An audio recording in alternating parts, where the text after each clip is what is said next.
Hello, friends. Welcome to Bridging the Bay Area Art World.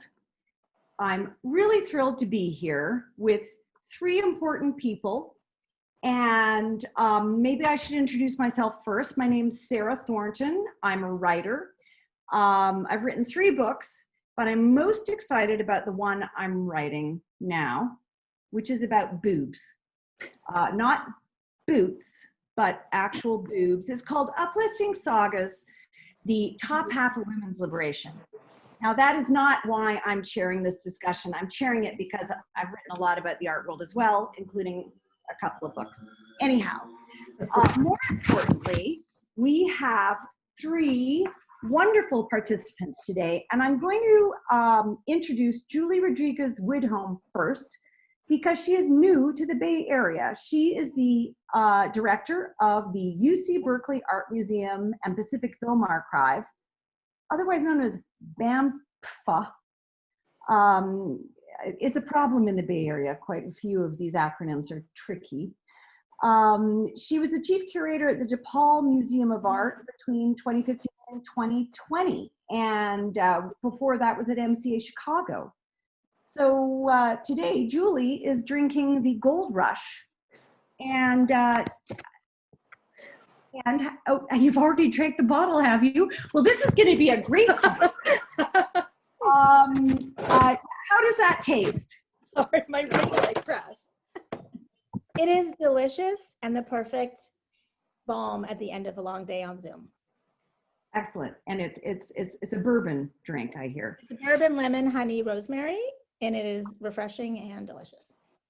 And so next I'll introduce Alison Gass, who is not new to the Bay Area, but renewed to the Bay Area, shall we say.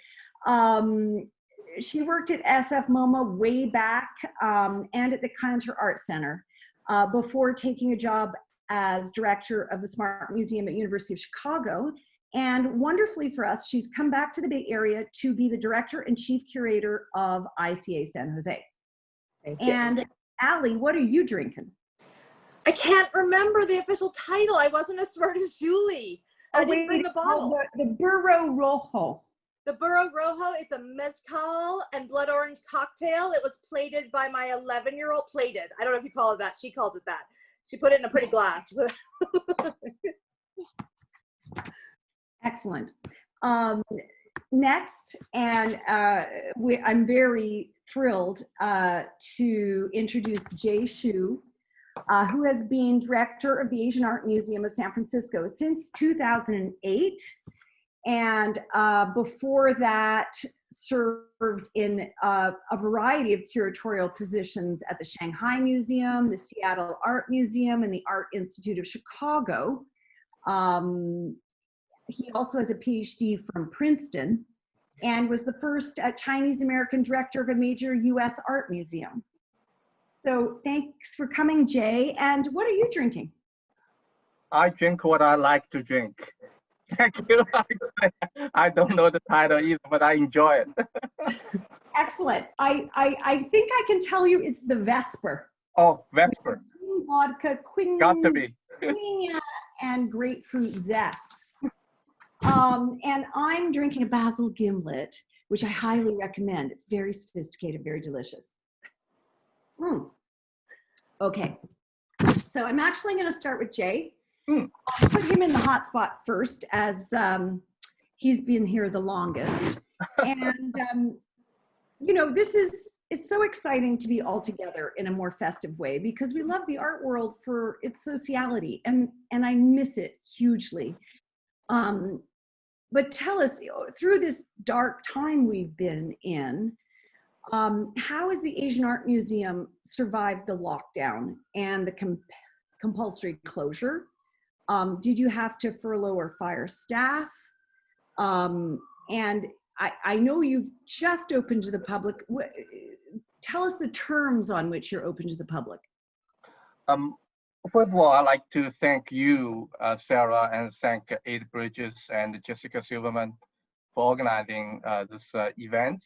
I was really looking forward to this, particularly hearing my co-panelists I think they have a lot fresh ideas to offer, I'm sure. And yes, I've been here for 12 years, but may I say that I feel still like I just arrived. The sense of excitement, the energy, of course, there are a lot of challenges, but opportunities is equally rich. So I feel the kind of the energy that just as 12 years ago I got here. And of course, we're in a very, very challenging time.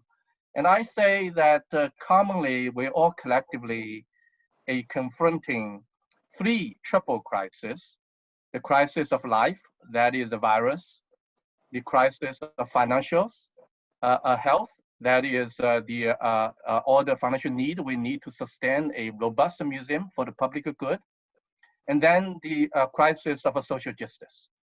I think all these converge together to create a very unique moment. I think Asian Art Museum has been doing strong, even though there are tremendous challenges, just like our sister organizations are confronting. We're doing a very methodical work to ensure that our staff, our volunteers, our boards, as well, most importantly, our public, are safe and get to enjoy the museum in a safe environment. So first of all, of course, to turn the museum into a virtual museum. We have a robust virtual museum. We have reopened our museum on October the 1st to the members first, then free for everybody for 2 weeks. And from this week on, and we will always be free for essential workers. So, and our protocol, I must say that I'm so proud of my team. They developed a robust, detailed protocol that is really underpinning our service to the public. It was good enough that actually City and County of San Francisco used our protocol as the basis to sort of to provide guidance to other organizations that need to open to the public as well. So that's that. On the finance side, I think we work very hard, very diligently in coping with immediate challenges on the finance side. Of course, we went into shelter in place March the 14th, and our fiscal year ends on June the 30th. So that for the entire quarter, we did not make any earned income. But this is not unique to us. I think it's common to all the organizations. And the contributed income also came down quite significantly. So we did a number of measures to control the cost, including the leadership taking significant pay cuts.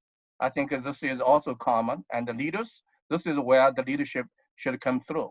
And besides that, we are very fortunate to get the PPP loans, and through a number of other measures that we actually avoided laying off or furloughing anybody for the last fiscal year ends on June the 30th.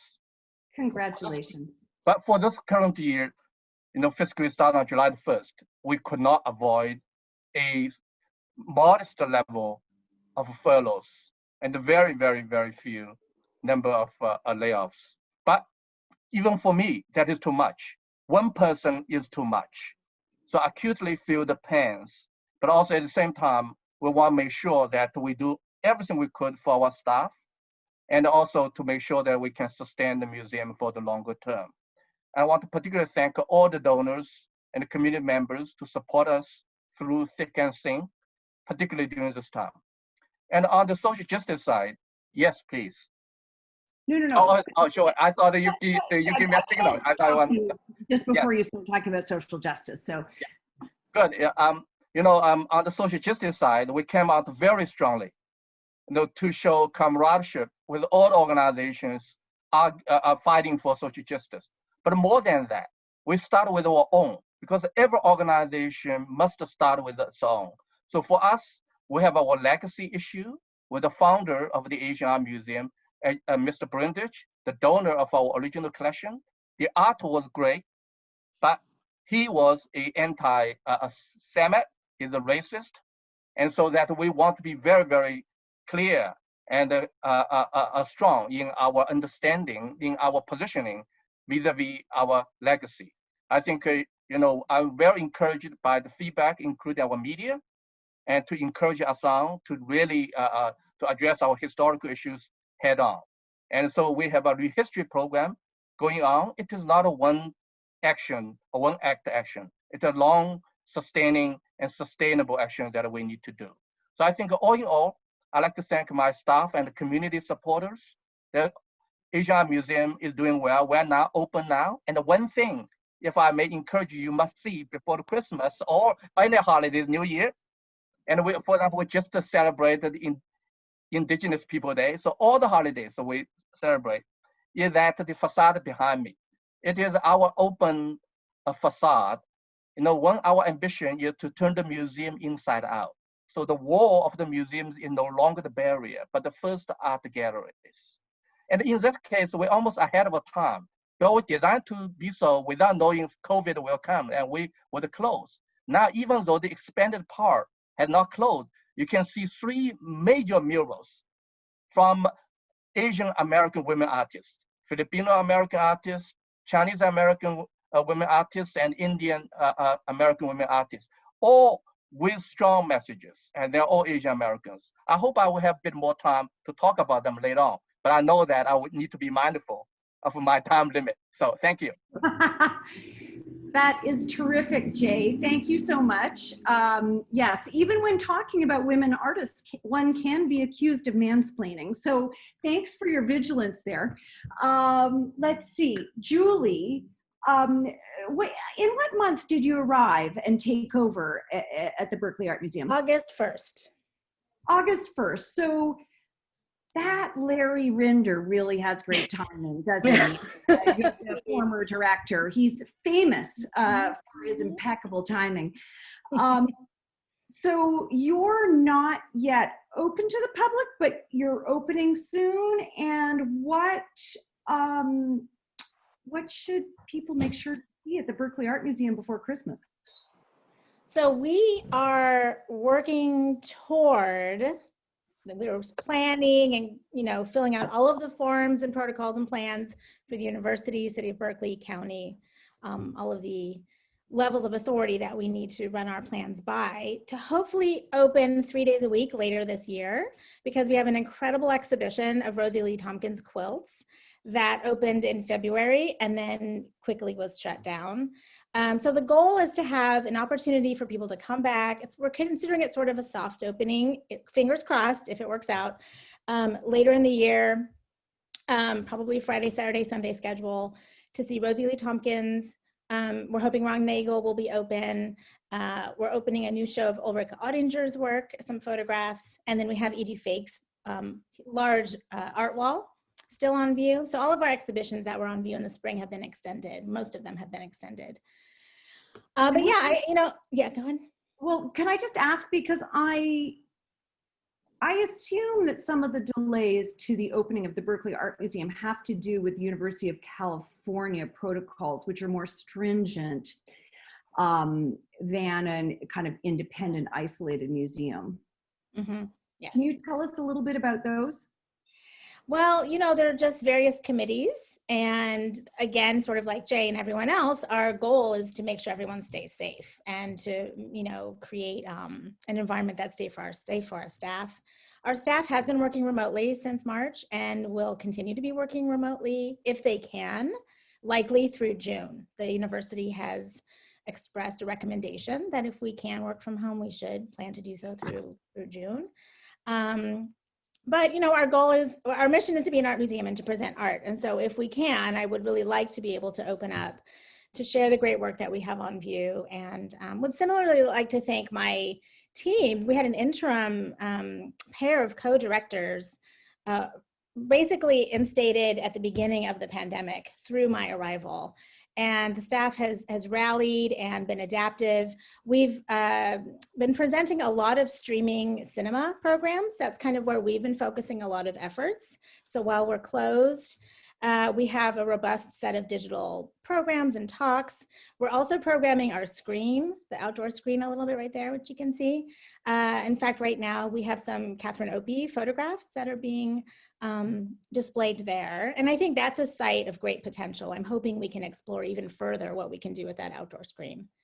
And can you tell us who exactly is Rosie Lee Tompkins? So Rosie Lee Tompkins was a quilter who was based in Richmond, which is a town just north of Berkeley. And there was a collector named Eli Leon, who was a huge fan of hers, as well as other African-American quilters. And he amassed a collection of about 3,000, perhaps a bit more, quilts that he bequested to BAM PFA just recently. So we are thrilled to show the work of Rosie Lee Tompkins, who is an under-recognized artist. I will say Larry Rinder has known of her work for a while, and I believe included it in a Whitney biennial that he organized. But really, let's kind of, I think through Larry's work and our, we have now just announced an associate curator of the Eli Leon Quilt Collection. Elaine Yao is a PhD art historian who is our kind of in-house curator for that collection to catalog, document, research, write, and bring this art history to life, which is, I think, very under-recognized and really hasn't even been written yet. Sounds wonderful. I'm looking forward. I will definitely be visiting before Christmas, or maybe even before Thanksgiving if you open. Let's see. Now, Allie, when did you start at ICA San Jose? So I started July 1, although I like to say that I was still driving across the country on July 1. So really it was July 15th. I'm going to say July 15th. And, given the current climate, and I'm sure you had a lot of time to think about what you were going to do next, can you tell us, well, first of all, introduce the ICA San Jose to us? Because I think possibly you're better known than it is, and I hadn't heard of it until recently, which, my apologies, but I've only lived in the Bay Area for 8 years. Sarah, no, you're right. Thank you. Thank you for that. Because there was a moment where Julie and I think both had this funny moment of taking a new job in the middle of COVID. I mean, I had left Chicago. I was on Cape Cod at my parents' summer house, which was actually kind of amazing. And we felt incredibly lucky for a few months. And I was thinking, really committing to coming back home to the Bay Area, which this is for me and for my husband and for our kids. And talking to the ICA San Jose and realizing that, like you, I didn't know a great deal about it, but I love what I did know, which is that it's a non-collecting museum, or a Kunsthalle, as some of us like nerdy people in the museum world would call it. And I was incredibly inspired at a moment of crisis in the art world, right? I think I was interviewing for the job, certainly mid-COVID. I think I accepted it literally the weekend that the world fell apart after George Floyd's murder. And in fact, I was back in Chicago to move out of my apartment. And it was just an incredibly crazy moment to think about what it meant to recommit to contemporary art and to the museum, and thinking about where could I have a lot of impact. And, as you said, I've worked at big institutions. I've worked at wonderful university art museums, and I was definitely intrigued by the potential freedom that came from a non-collecting institution that didn't have kind of a superstructure of another organization above it or sort of overarching it, that had a board that I really kind of fell in love with during my interview process, really thinking about how can we commit to being relevant and being impactful to an incredibly diverse community. I will admit that I didn't know that San Jose is the third largest city in California and one of the most diverse cities in the world, with the most languages and immigration really from all over the world. So I was excited about that. What are the top 5 languages in San Jose? Okay, so we know this because we've done, I have census data at my fingertips, but let me see I hope I'm going to get this right. But it's Spanish, of course, and Mandarin, Farsi, Vietnamese. Yes, Vietnamese. And English, I think. But those are the 5 we have our text panel. English is not in the top 3, I believe. Oh, I don't know, that's right. But I will say, so in terms of COVID and the transition, so unlike many of my incredible colleagues who have dealt with the loss of income from the gate or ticket prices, the ICA has always been free. So there wasn't a great loss there. It's a very small staff, and Kathy Kimball, the previous director, sort of ran an incredibly strong foundation of an institution, but really close to the bone, a sort of low budget, but incredibly high aspiration program. So I was very lucky that I came into a situation where we were able to keep all of our staff. They've been working remotely. I have met them all in person probably 3 times since July. I mean, it's a crazy time, and Julie and I can both talk about this, to start a new leadership position and get to know a staff. I'm lucky because mine is very small. It's a very different situation. And I will say that I hoped that it would be a place, because of its scale, that would be quite nimble and able to really take a left turn in response to the moment. Because I think for me in my career, that's been the most exciting part of working in the contemporary art world, is sort of thinking about how artists help us process, navigate, create hope, or point to problems in the moment. And then tell us, the image behind you, is Yes. that what the ICA looks like right now? Today, as of a few days ago. So I took the job. We didn't know when we'd be able to open. It was that moment in July when everything was getting crazy. The numbers were going up. We didn't know we'd be able to open ever, really, or for a year. So we said, let's look at the facade. Like, Jay was more prescient than I. He did this long before, but I think on July 28th, I called the artist Amir Falla, who lives in LA, who's a great artist that I've really been in conversation with for a couple of years, and said, hey, I've just taken this new job, and I'm thinking about turning the entire building into an exhibition space. Would you be into this? And he said, yes, absolutely. That's crazy. And I said, so it's like a 50-foot mural I'm thinking of, and there are 2 windows in the front of the building that mirror one another. And I sent him a shot from my phone. And we just started talking, and pretty quickly we devoted really all of our fundraising, all of our programmatic space, the entire staff, because again, we're a really small institution, to taking the facade of the building and turning it into a major exhibition space. Amir is an artist. He's an Iranian-born artist. Which of course was important to me at that moment. We really committed to the facade being a place where we will continue to show artists from underrepresented heritage backgrounds, given kind of the representation we see in American museums traditionally. Largely BIPOC artists for the moment is really deeply our focus. And make it a project that in some way begins to touch upon other really critical issues we're facing in the world. For this moment, that felt to me and to Amir in our conversations very much to be about the election. So it felt really important to us that we open the project before the election so that we could begin to do some programming around the facade. That iterated into something very different, where the ICA decided to become a vote center. So we'll be open for voting from October 31st to November 3rd, hoping to offer a place for people to vote safely, but also maybe offer a place for people to both vote and discover a new artist or discover contemporary art. So we are opening to members like Jay on November 1st. So we'll be open by appointment. We've done our paperwork and we've replaced our HVAC filters and things like that. I've learned quite a bit about HVAC, as I'm sure the rest of my colleagues have as well. So we will open. The life of a museum director. Yes, exactly.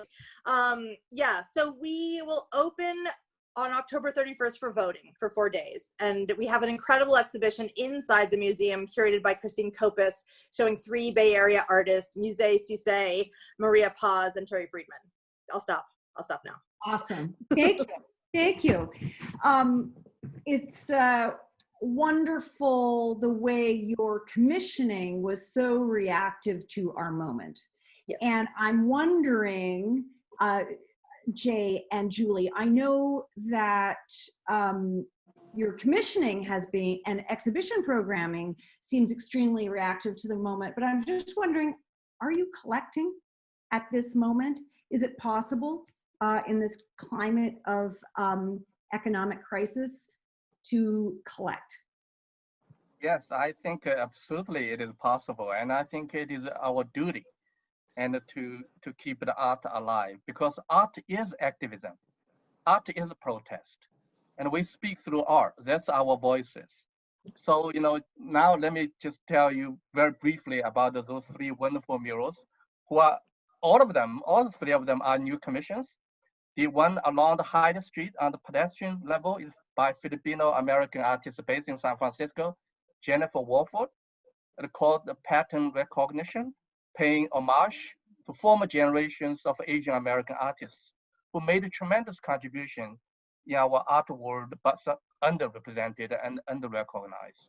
And then above that, in the glass-clad lounge, we call the gallery, is a mural on the theme of healing, called Healing, by Chinese-American woman artist Chanel Miller. The name may be very familiar to many of you because of her courage to emerge out of her victimhood. She was sexually violated. And the case that went, yes, at Stanford, not far from here. Quite a famous and, case. and how the case was tried and how it was, how the verdict was arrived, really a testimony to how biased our society was. But she overcame their challenges, came out to express her voice, and in doing so, she gave a voice to all the women, and actually to the entire humanity, in my view, to everybody. So Asian Museum was delighted to offer her the first exhibition, a mural on the theme of healing. I was, I am, and I will be. And she made a point that's not the healing is not a one-way street. It's maybe cyclical, it's maybe retrogress and progress because you're dealing with trauma. So I think it's a very poignant, very timely, and you can see from the street. Actually, it's designed to be seen from the street. So in other words, not only in the gallery, but our community, the street is our gallery. And above this are our outdoor art terrace we have just constructed, but have not yet opened to the public because of the delay caused by COVID. Yeah, but we designed two works that can be seen from the street. There's other works you must get out to the art terrace to see it. So let me keep everybody in suspense on that. But let me talk about the mural that you can see called Boom. It's by Indian American woman artist, Jas Sharanjiva, who is based in Brooklyn, I believe. And she was inspired and also, by the women's courage in fighting against sexual violence. And she was particularly addressing the sexual violence in her hometown in Mumbai, India. But the issue is universal, the violence against women. And she came out very strongly fighting for the women's rights. So with this very timely, very strong message, the art museum, it's art museum's duty and our privilege at the same time. We can get to engage these artists to create works of art that not only that are timely, but also you can see from outside street, despite the expanded part is still closed. The rest of the museum is open. So I'd love to have everybody come to see the rest of the museum, as well as walk around the museum to see the art outside. So I think, again, art is activism. Art is protest. We must not lose our voice. I happened to have the pleasure of popping in the other day, and it was joyful, I must say. And I am very excited for the opening of the sculpture terrace that we can see, which is coming soon. But Julie, collecting for the Berkeley Art Museum? We are still collecting. So for us, we have to continue the important work that we do. And I see collection building as changing the future of art history. So the work that we acquire now becomes the objects of study for future scholars, and the way that we have a, responsibility to preserve this work in perpetuity is a big responsibility. And as I think about how are we expanding the canon, it of course becomes an important part of our work. We are going to be spending a lot of time this year during closure also thinking about structural change. I think collection and vision and how we want to impact the arts communities here and more broadly.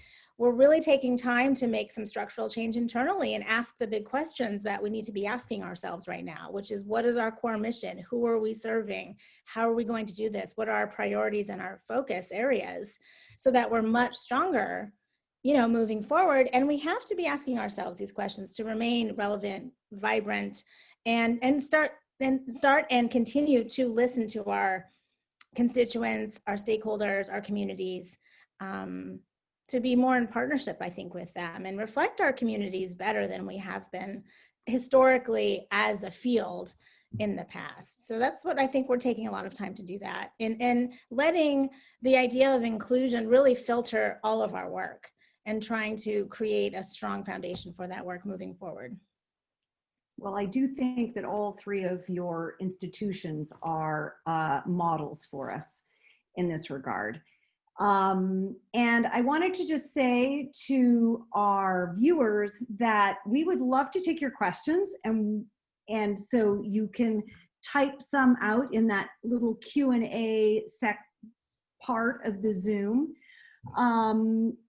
And we can open that up in about 10 minutes. So please write to us. In the meantime, though, I'm wondering, at this moment when we're unable to travel, we focus more on the local. And to what degree are you in competition with or in collaboration with other Bay Area institutions? It's tricky because there are funding issues, sometimes even artist issues. Who would like to tackle this question first? I can do it. Let me yield myself to my lady colleague. I mean, Allie. We're reclaiming our time. Let's go, Allie.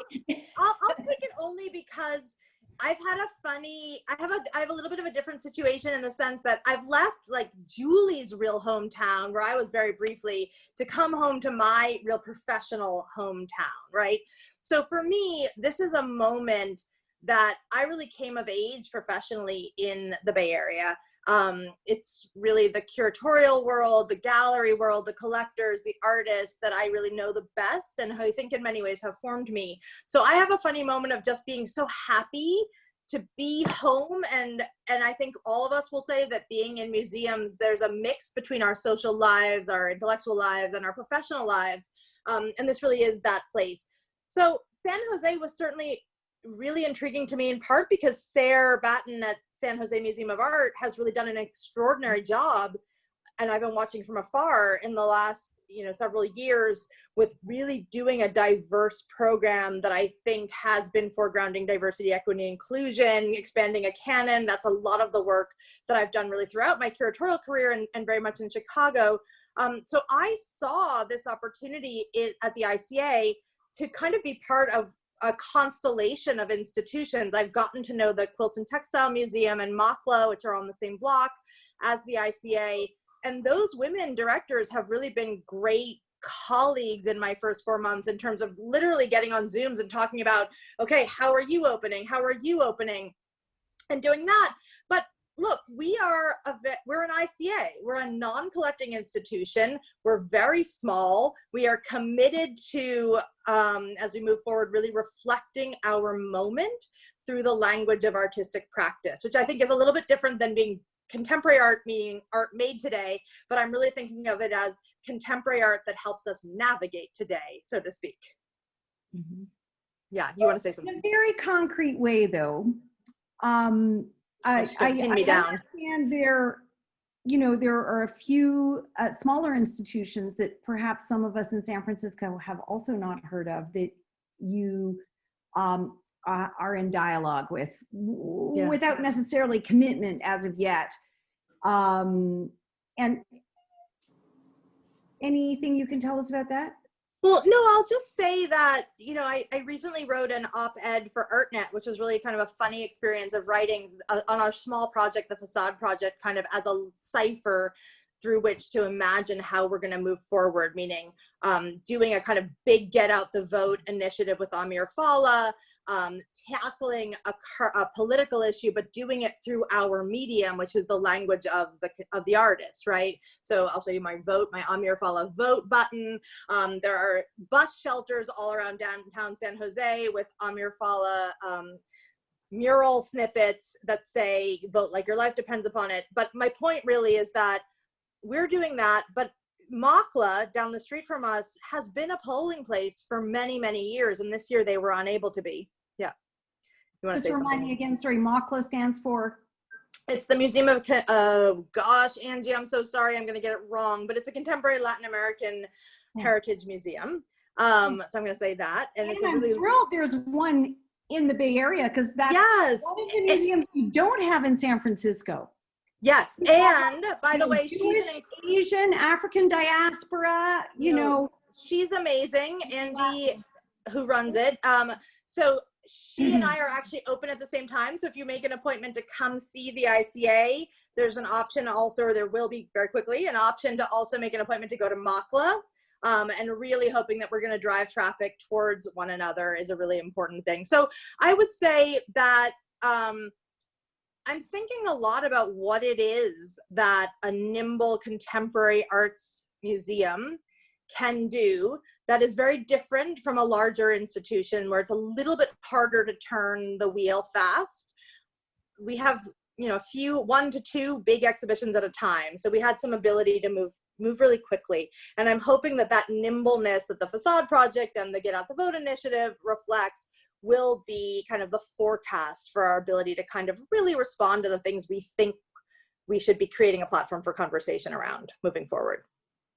How's that? So I actually have a killer question from the Fine Arts Museums of San Francisco. Oh no! Before we move on to that, Jay, competition or collaboration between institutions in the Bay Area? You ask me or ask Julie? I'm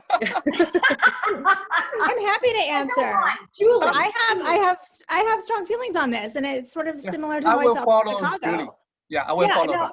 I absolutely feel like we are all fighting the same fight to promote arts in our culture. I mean, it's constantly at risk, and I think there is room for everyone, and I think collaboration and complementing each other's programs and really working together is the way for us all to succeed. I don't see it as competition. And as the director of a very young new museum in Chicago, that was essentially a startup, there was absolutely room for DePaul Art Museum and our programming there. You know, it was not a saturated space. There's always more need for exhibition opportunities, commission opportunities. I mean, there's a lack nationally of support for our artists. So I think there's absolutely never enough.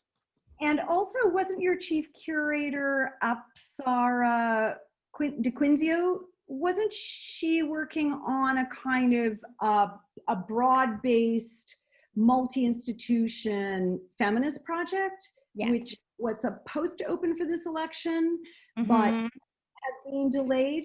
The Feminist Art Coalition. A beautiful model of cooperation and collaboration. Exactly, and providing a platform for kind of giving visibility to the work that's being done across the country at various scales. And so it's called the Feminist Art Coalition. And it's essentially that. She got a Warhol grant to aggregate a lot of this activity and also inspire a lot of this activity, which is happening. And there's a website for it that people can Google and find, Feminist Art Coalition. And then we also have an exhibition that she curated, which will be opening next August, called New Time. I think it's Art and Feminisms in the 21st Century, which is a look at the last 20 years of a wide array of artists by women identifying artists, which is going to be amazing. Awesome. So Jay, I'm gonna let you can answer that, or you can ask for the Fine Arts. Having lived previously in Chicago for quite a few years, I totally agree with what Julie has said. You know, there's a space for everyone. But before I address your specific questions, actually, I like to echo what Alison said. You know, whether institutions collecting or not, commissioning, collecting, or, you know, serve as a Kunsthaus for showing our projects, the commonality and the most important that we serve as a platform for artists. So this is what Asian Art Museum is pivoting towards. We're going to add on top of our great traditional art program, a dimension of contemporary art, contemporary Asian art, but particularly serving as a platform for Asian American artists. I think our nationwide, sadly, there's not strong enough a platform for Asian American artists. And we want to make our imprint, make our contribution, starting from the murals that we have just commissioned. But on the virtual world, and your question that now, you know, we're in the virtual and we focus on the local community. I'm going to push back a little bit on that. I think whether it's virtual or real, you always start with your local community. I would say the globalism always started with your own neighborhood, right? And you serve your community as foremost and first. But actually, in the virtual world, we can extend out. It's dawned on me in the past when we do program in our physical facility, we never had a chance like Zoom or other tech media that enable us to engage people from all over. I don't know how many 200 plus audiences today. I assume mostly are from local, but probably from New York or probably, in Texas, from Asia, who knows? So when I start out these days program, I would say, good morning, good afternoon, good evening, because it could be in any time zone. So actually in the virtual world, our reach is broader if we know how to use the tools effectively. Then, about competition. Of course, there's competition.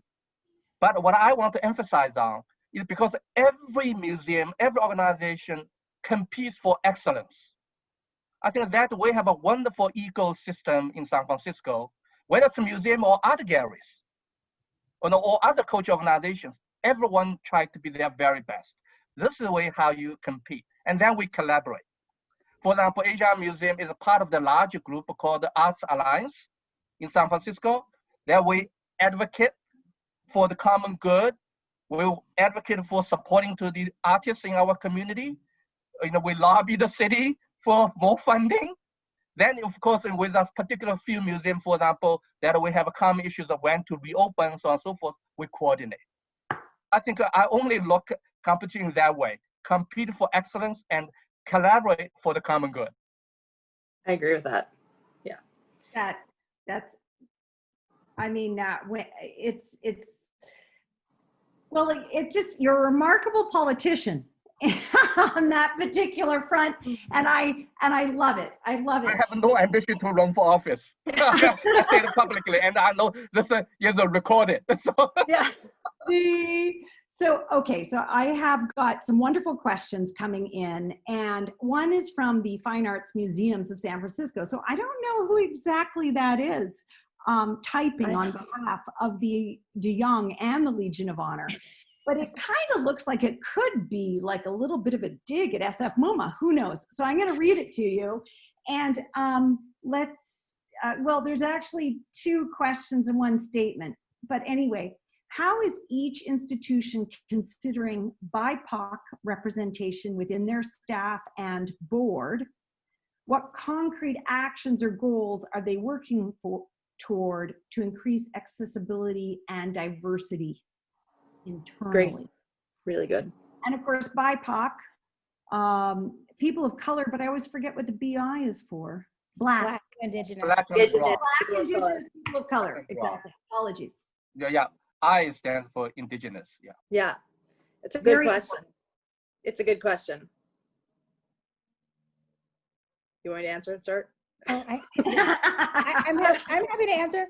I mean, we're going through, we have a task force at the museum that was formed before I arrived to start addressing some issues that had surfaced internally. And so we took a staff survey. We found the results of those survey very helpful and illuminating, and have identified 6 or 7 areas where we're going to create a draft plan of action items, short-term, medium-term, and long-term, to create a plan, and step 1 of a plan, so that we can start taking steps immediately. And we have been. So in the process of hiring some new employees, the task force had the good suggestion of making sure that we had BIPOC employees on the hiring committees. And so we've immediately instated that. And also requesting that we start to very consciously recruit in new areas and not the same old locations, to really diversify the pool of applicants that we're receiving. So those are just 2 very basic things, but we're going through, as I think many museums are, a self-assessment, reflection, and making some concrete plans for action items to change programming, staffing, board as well. BAM-PFA is part of the Facing Change program, which is the American Alliance of Museums board diversity initiative. So we're working toward that as well. We have a lot of work to do. I mean, absolutely, we have a lot of work to do. But I'm glad that as a field, we are being held accountable, and we have to start being honest about the things that need to be improved, and not shy away from them. You know, this isn't a blame game. It's just sort of like, it's time for change. We have to do it, take responsibility, and think about how we're going to move forward. Yeah, I say, the need and challenge and also opportunity are common for all the museums. Our museum is a little bit different because we are very culturally specific. We're devoted to Asian art. But that said, there was tremendous room for us to grow. And I'm proud to say, under our board leadership and partnering with our staff, we have really diversified our board tremendously. 12 years ago, when I got here, the majority of our board members are white male. Now more than half our board are female, and more than half are BIPOC, and particularly Asian Americans. But in BIPOC is also a very diverse group. So within the BIPOC, the representation are not necessarily even. So there's tremendous room for us to grow. And we want to recognize achievement we get, but also we'll be very clear-minded what further growth we need to have. And our staff, for example, taking our curators, for example, very diverse.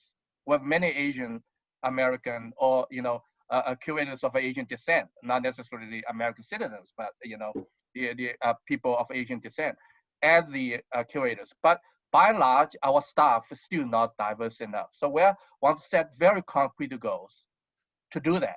And the one thing that I think probably, if I dare say that will be, I think Alison and Julie will agree, I'm very interested in the internship. Yes. Because we have to start early. Yes. So that we create the pipelines for youngsters, particularly youngsters of people of color.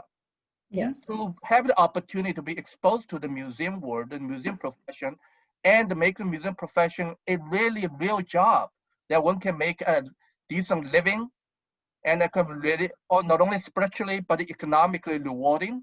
I think our society as a whole has not put enough value on that. And I think we owe it collectively. But for each of a museum, if we can create regular, robust internship programs, start early, I think it will be not only serving each of our own needs, but for the field. And we really not only need to talk about the needs that we say we have today, but the longer term. I think that's very important. I feel for other ideas, but let me just stop here. No, I want to paid internships, right? They have to We've be got paid. so many questions. I'm wondering if we could move on to a different one. Wait, can I just say one thing quickly? Only because I will just say that we've been talking a great deal with our board and our staff about the pipeline. I think that anyone who is in a position of power in the art world right now needs to acknowledge the sort of relative privilege it has taken to be an art history major, to decide to go into the museums, and that thinking about ways to change the pipeline, salary equity across, this is not a passion career that we make sacrifices economically because it's so fulfilling. I mean, it's a lovely job, but it should be. right, but it doesn't need to be that. And that's been a mantra as I've been coming up. So I will just say that we at the ICA are in the process of writing a series of grants and talking to individual givers about crisis of pipeline correction. So I think that's a big thing. Yeah. Excellent. Thank you. So here we have a question, and this is from Tom Caston, but other people have kind of asked this in slightly different ways, which is about technology. I mean, how post-COVID, in a post-COVID world, what do you see the role of virtual programming? I would say that it is essential. I think the virtual and the real need to live side by side. And we will never get back to so-called old norm. And we should not even go back to the old norm. The old past is past. The society has moved on. We need to move on. And one part of it in terms of technology is to engaging the public near and far with technology. Technology, virtual experience never replaces the interaction directly with art. That's why I love to walk our galleries when we have open to see people having a really great time. But in this world, when we talk about change canon, as Julie alluded to, that I totally agree. One way of changing the canon is to tell the new stories of the same object, different perspective, whether you call it contextualizing or recontextualizing, and the label in the gallery only 75 words, 150 words. This is where technology can come in, whether on-site technology or virtual technology at home. We will live in a world, virtual and real should work seamlessly. But that said, I don't want people to think that I over pivoting it. Nothing replaces real encounter with a work of art. Or even better, you have a encounter with a work of art and talking to an artist at the same time. Yeah. I think it's an Yeah. exciting time, and I think we're learning so much about the impact of digital programming. I mean, to me, I don't know, I call it digital programming, not virtual, because it's not virtual, it's really happening. It's really making an impact. Yeah. We're really talking to each other, we're really learning things. And so how we can use this as a way of outreach and reaching those audiences who will not physically come to the museum for a variety of reasons. So I think there are, in many ways, some complicated equity issues around digital access, but there's a lot of opportunity there. And I just heard a study that said 40% of the current art museum digital program, users, guests, have not been to a museum in a year, physically. So we're tapping into a new audience that doesn't maybe go to museums regularly, but are interested in the content and the material. So I think there's huge opportunity for expanding our audiences in a way that we never would have invested in the past. And it's raising new issues of equity and access. I mean, in terms of closed captioning and making sure that we're reducing the barriers for people who, for a variety of reasons, won't come to our museums physically, but are so intellectually and artistically engaged and interested in what we do. I think it's going to be an interesting toggle also between the local and the global, as Jay brought up earlier, that I think that the ideal for me at the ICA, and I think for probably my colleagues as well, is to be deeply impactful and relevant to the local audiences, intentionally pluralized, but also to be part of a global conversation about the impact of art in everyday life and the accessibility of art, as Julie said very rightly, in everyday life. And I think museums have been slow to digitize and to change. And that's a kind of notorious thing in museums. Even when I was at Stanford in Silicon Valley and now in San Jose, people are sort of like, oh, what are you doing digital? And the answer is always kind of like, we're kind of doing what everybody's doing. And I think all of us have had to quickly think about what it means to experience art or topics around art platform, the art as a platform virtually. And I hope there are some lessons we will continue with us as we go on and have this kind of global audience, or offer access to artists, to audiences who can't come into the museum for all kinds of reasons. But also I agree with my colleagues that we've all staked our career on the belief that seeing art in person is a pretty special thing. So I hope there will be a balance moving forward. But it's interesting to be in Silicon Valley and suddenly being like, oh, we should be digital. Well, I that was wonderful for me to hear. And actually, I think the thing is, it doesn't matter how high tech we become, we're always going to have bodies, and bodies are spoken to by physical objects. It's almost beneath the eyes sometimes. It's in the gut. The texture is a visceral thing, and but that's can be very complementary with digital information and stories, and the stories that go on around objects, because sometimes the stories get lost. One last question before we part, and I think this is a really nice way to end. Sarah Wendell asks, what is your wish for the Bay Area? So one of the things I love about the Bay Area is that there has always, in my time here, there's complications, caveat, but there's an extraordinary psyche that is, or a kind of fluency in the language of change that I have sort of grown up with, right? And I think we are in a moment where we are crying out for change. Our audiences are crying out for change. We as authors and directors are crying out for change. And I think what I found in my very quick kind of bringing up of the Facade project is that there are artists, supporters, art lovers here who are very excited to entwine, whether it's their philanthropic or their ideological desire for change, with their philanthropic or ideological love of contemporary art. And that this feels to me a moment when we can really think about putting together, inextricably linking, like artistic practice at the highest level for the audiences that are the most diverse, with philanthropists who are deeply committed to enabling those kind of moments of change to happen, and to see the social and political conditions of our world and artistic practice as undividable. So I hope for that. I wish for that to continue and to grow. Julie, Jay, who would like to answer that next? Julie, My go. wish, What is I'm your so wish new for to the the Bay area. I mean, my wish is that we can all gather in person. That's good. That's my a- wish. That's a good one. My wish is to And see hug. other human beings and do that thing that the art world was notorious for, air kissing. yeah, air kissing, hugging, drinking together, looking at art together, Exactly. talking about art together, doing studio visits. You know, I ultimately my wish for the Bay Area is to have a very strong arts ecosystem that is collaborative, that is meaningful, that is inclusive, that acknowledges that many people have been excluded from this kind of centered conversation around art for a long time, and to invite others in, and to become a leader in the field. I mean, I think there's such huge potential in this community and communities to innovate, to push things forward, to try things out that haven't been tried elsewhere, and just go for it. That's a good one. That's good. Great. My wish is very visceral. First of all, yes, I love to next time the 4 or 5 of us can have the cocktail in person. That's one. Just today, I looked at a map that both give me hope and dismays me. And that's a COVID, national map of a COVID situation.